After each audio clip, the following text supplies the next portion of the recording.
Hey, izwe lethu selangenwa la selaba inhlekisa, selaba ilizwe nje elithathwa ngathi ligcwele amahlanya noma abantu abagula ngengqondo.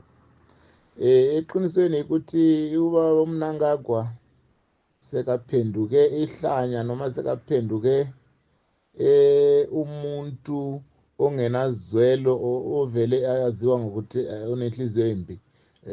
Uyabona ngendlela esekuqhubeka ngayo eZimbabwe, abantu baboshwa ngayo, abantu bavalelwa emajele, abantu bayashaywa, bayathotsharishwa, abantu bayagijinyiswa, bayasatshiswa, abantu abavunyelwa ukuthi batshengisele ekuyiyona into elungelo ekumele elaziwayo ukuthi ilungelo lomuntu wonke ukuthi umuntu akhulume uma athanda ukukhuluma, atshengisele uma athanda ukutshengisa. Kodwa konke lokho akusavumeleki eZimbabwe.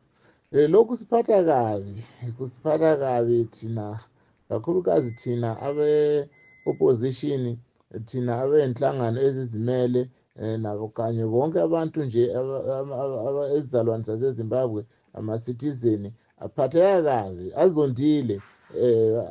Abantu abasazi ukuthi kumele bayenzeni, kodwa-ke sithi thina konke okwenzakalayo lokhu abadala bathi okungapheli kuyahlola.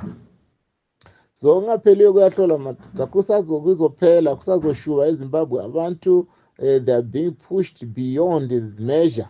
Abantu kusazofika isikhathi lapho abantu bazohluleka kumhlonipha ubaba uMnangagwa, lapho abantu abasazozimela bayenze noma yini, ngoba okungasi ukufa ikuphi. Siyahlala siyabulawa,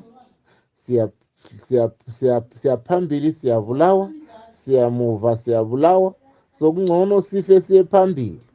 Njalo-ke ngifuna ukuphawula noma ngihlaziye kancane ngendaba eyenzakalayo ngodaba lukhulunywa yi-DA ukuthi hayi kwakungcono kushintshwe-ke ivenue ye-SADC Summit ibe kwelinye ilizwe. Lokho nami ngihambisana lakho kakhulu, hambisana nakho ngoba ilizwe lakithi leli selaphenduka indawo engenalungelo lokuthi abantu bakwazi ukuhlangana, bakwazi ukukhuluma, bakwazi ukuthi batshengisele bakhululekile. Ngaloko-ke ngithi mina akuzanywe ukuthi amazwe kukhulunywe, abantu abakhulume, iziphathimandla zakwamanye amazwe njengazo leza DA azisukume ziphakame, zitshengisele phela isolidarity ezweni lakomakhelwane. Abantu bahlukumezwa kabuhlungu kakhulu. Akushintshwe ivenue, ayishintshwe ivenue iye kwenye indawo. Ingaba khona la eSouth Africa, ingaba eBotswana, eZambia, noma kweliphi ilizwe leSADC, la kuzovumeleka khona ukuthi abantu bakwazi ukuthi babhikishe phela batshengisele. Lokhu siyakwazi kwenzeka kwamanye amazwe. Ngeke kube yihlazo ukuthi abantu besemzini uma bekhona njenge-SADC Summit, abantu abaziyo ukuthi umthetho uyasho, umthetho we-SADC Charter ukuthi our African Charter on People's Human Rights, ukuthi abantu bayavumeleka ukuthi bangabhikisha, batshengisele uma bangajabulile, uma bangajabulanga ngakho kwenzakalayo. So lokho akuyona into entsha. uMnangagwa namaphoyisa nabantu abaphethe amandla ezweni bangakhohlisi abantu bathi sifuna ukuthi kube nokuthula, sifuna ukuthi abantu basemzini bangaboni lokhu nalokhu. I-opposition nabantu baseZimbabwe ngabantu abafuna ukusebenza ngokuthula, ngenhlonipho, ngokuziphatha kahle, ngokuhlonipha umthetho.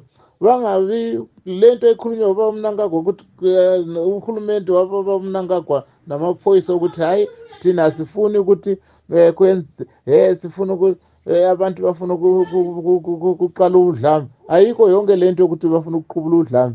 Akukho ukuqhubula udlame ngoba abantu bakithi bagcwele ukuthula.